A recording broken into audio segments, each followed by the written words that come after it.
জজ সাহেবদের বাসায় পাঠিয়ে পাঠিয়ে সই নেওয়া হলো।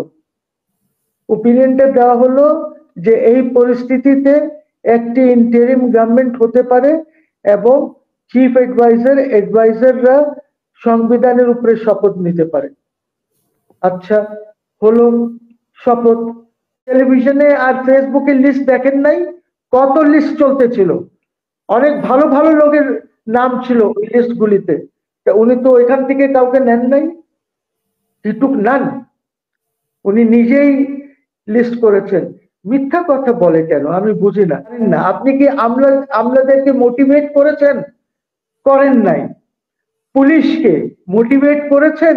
আপনার স্বরাষ্ট্রমন্ত্রী বা হোয়াটএভার অ্যাডভাইজার উনি কি গিয়েছেন ঢাকা মেট্রোপলিটন কমিশন রেটে, চিত্তগং কমিশনারেটে পুলিশের, রাজশাহী গিয়েছেন?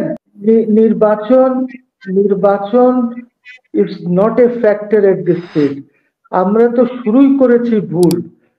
ইউ সি, আপনার এই দেখেন, লেটস গো ব্যাক। 5 তারিখে আপনি রেভলিউশন বলেন, অভ্যুত্থান বলেন, যা ইচ্ছা তাই বলেন, কিন্তু প্রশ্ন হচ্ছে যে যখন শেখ হাসিনা চলে গেল, শি ফ্লেড অ্যাওয়ে, সুনামির মতন তার সাথে ক্যাবিনেট চলে গেল, সুনামির মতন দ্য এন্টায়ার গভর্নমেন্ট মেশিনারি চলে গেল, একদম কোল্যাপস করলো 5 তারিখে। 6 তারিখে কার নির্দেশে অ্যাটর্নি জেনারেলের অ্যাপয়েন্টমেন্ট হলো?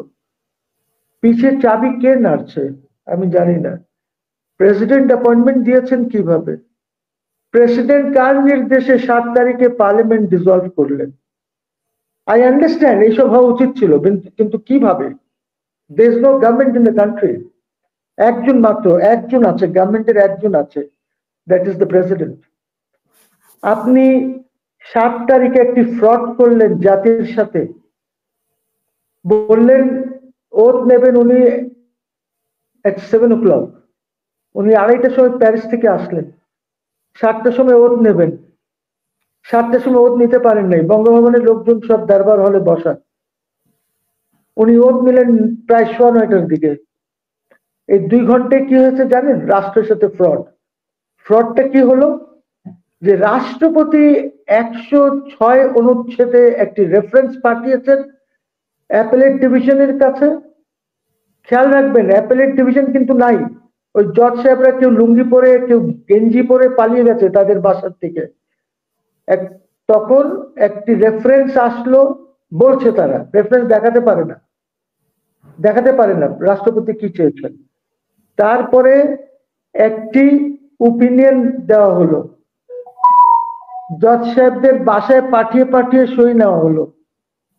ওপিনিয়নটা দেওয়া হলো যে এই পরিস্থিতিতে একটি ইন্টারিম গভর্নমেন্ট হতে পারে এবং চিফ অ্যাডভাইজাররা সংবিধানের উপরে শপথ নিতে পারে। আচ্ছা, হলো শপথটা কি নিল? We will preserve and protect this constitution. এখন প্রথমত তো আপনি ইন্টারপোলেশন, আপনি যদি এই সংবিধান মেনে নিয়েছেন, সংবিধানে ইন্টারপোলেশন তো হতে পারে না। ইন্টারিম গভর্নমেন্ট বলে কোনো জিনিস, শব্দ নাই সংবিধানে। কোনো অ্যাপেলেট ডিভিশন এইটা বলে দিতে পারে না। অ্যাপেলেট ডিভিশন কি বলে দিতে পারে যে গণপ্রজাতন্ত্রী বাংলাদেশ এর নাম পরিবর্তন করে দিলাম, এখন থেকে এটা হবে গ্রামীণ প্রজাতন্ত্র বাংলাদেশ? পারে না তো। You cannot interpolate, you cannot bring anything new. ওরা করলো। ইউনূস সাহেব শপথ নিলেন।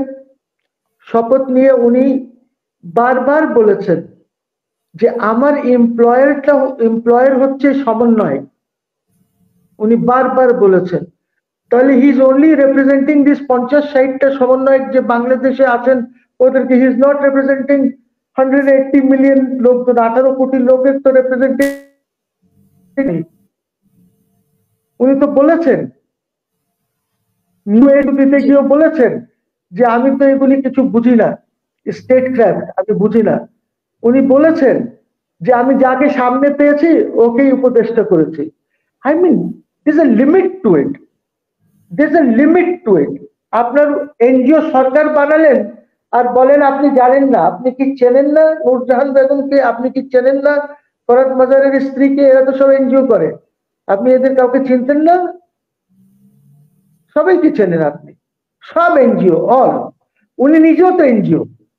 মানে ওনার হাতে যে আই ডোন্ট লিস্টটা নো দিয়েছে, বাট দিস কুড ওনার হাতে যে লিস্টটা দেওয়া হয়েছে, কেউ একজন তো ওনার হাতে লিস্টটা দিয়েছে। ওনার হাতে কেউ লিস্ট দেয় নাই, উনি লিস্ট নিজে বানিয়েছেন। ওনার হাতে কেউ নূরজাহানের নাম লিখে দেবে না, ফরহাদ মাজারের স্ত্রী ফরিদার নাম লিখে দেবে না। লিস্ট উনি উনি ওইখান থেকে বলেছেন যে আমি এসে করব। আপনারা টেলিভিশনে আর ফেসবুকে লিস্ট দেখেন নাই? কত লিস্ট চলতেছিল, অনেক ভালো ভালো লোকের নাম ছিল ওই লিস্ট গুলিতে, উনি তো ওইখান থেকে কাউকে নেন নাই, হি টুক নান, উনি নিজেই লিস্ট করেছেন। মিথ্যা কথা বলে কেন আমি বুঝি না। এখন আর একটা জিনিস বলি, আমি জানি না if you are familiar with this or not. দেখেন, the first man power licence issued, এই সরকার যে first man power licence issue করেছে সেটা গ্রামীণের নামে গেছে। এই সরকার গ্রামীণ টেলিকমকে আপনার ওই যে ডিজিটাল ওয়ালেট পেমেন্টের যে ইয়েটা হয় ওইটা লাইসেন্স দিয়েছে। এই সরকার 999 SOS যে পুলিশের আছে এইটা গ্রামীণকে দিয়েছে। গ্রামীণ টেলিকমের একটা সাবসিডিয়ারি আছে, ওই সাবসিডিয়ারিকে দিয়েছে এই যে SOS 99999। এই সরকার একটি ইউনিভার্সিটি নিয়েছে গ্রামীণ ইউনিভার্সিটি নামে। এই সরকার LNG বিডার চেয়ারম্যানকে পাঠিয়েছে, LNG এর যে সই হয়েছে এইটা উনার খুবই ঘনিষ্ঠ একজন আছেন, শোনা যাচ্ছে এটা তার হাজবেন্ডের জন্য হয়েছে, ওনাকে দেওয়া হচ্ছে। অনেক কিছু হচ্ছে, যেটা হচ্ছে না সেটা সরকার চলছে না, যেটা হচ্ছে না সেটা অর্থনীতি ঠিক হচ্ছে না, যেটা হচ্ছে না সেটা ল অ্যান্ড অর্ডার সিচুয়েশন খুব খারাপ, সেটা ঠিক হচ্ছে না। How many times do we have to tell him? আপনি সচিবালয়ে গেছেন চিফ অ্যাডভাইজার সাহেব, একদিন গেছেন, উনার কাউন্সিল মিটিং করেছেন আর চলে এসেছেন। আপনার তো উচিত ছিল আমাদের সাথে কথা বলা। আপনি জানেন ওইখানে কি খিচুড়ি রান্না করা হচ্ছে সচিবালয়ে, আমলারা কি করছেন? আপনি জানেন না। আপনি কি আমলাদেরকে মোটিভেট করেছেন? করেন নাই। পুলিশকে মোটিভেট করেছেন? আপনার স্বরাষ্ট্রমন্ত্রী বা হোয়াটএভার অ্যাডভাইজার উনি কি গিয়েছেন ঢাকা মেট্রোপলিটন কমিশন রেটে, চিত্তগং কমিশনারেটে পুলিশের, রাজশাহী গিয়েছেন? যান নাই। দেখেন না আমার চিফ জাস্টিস কিভাবে সবাইকে মোটিভেট করছে যে বিচার কিভাবে করা উচিত, ঠিক করে করা উচিত। উনি উনি কোর্টে গিয়ে লয়ার্সদের সাথে কথা বলছেন, ওদের সাথে গিয়ে ঝাঁকে ঝাঁকে গিয়ে কথা বলছেন ওদের সাথে। হি ইজ এড্রেসিং পিপল দের, সবার সাথে কথা বলছেন, because he is trying to motivate যেন বিচারকরা ঠিক করে বিচার করে, বিচারকরা যেন প্রবাহিত না হয় কোথাও থেকে। উনি he is in Sylhet, his next is Rajshahi ডিভিশনে যাবেন, চিত্তগং করে এসেছেন। আপনি কেন আমলাদের সাথে কথা বলেন না?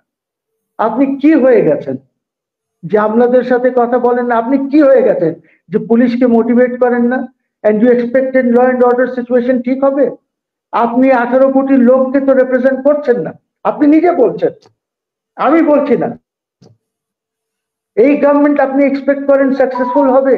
এই গভর্নমেন্ট আপনি এক্সপেক্ট করেন যেখানে ছাত্রদেরকে দিয়ে নিজের পলিটিক্যাল পার্টি বানাচ্ছে, কি একসেপ্টেবল হবে জনগণের কাছে? এটা যা আপনি একটা সমন্বয়কে LGRD মিনিস্ট্রি দিয়েছেন, how important it is, because ওই LGRD মিনিস্ট্রির মাধ্যমেই আপনি পার্টি বানানোর চেষ্টা করছেন।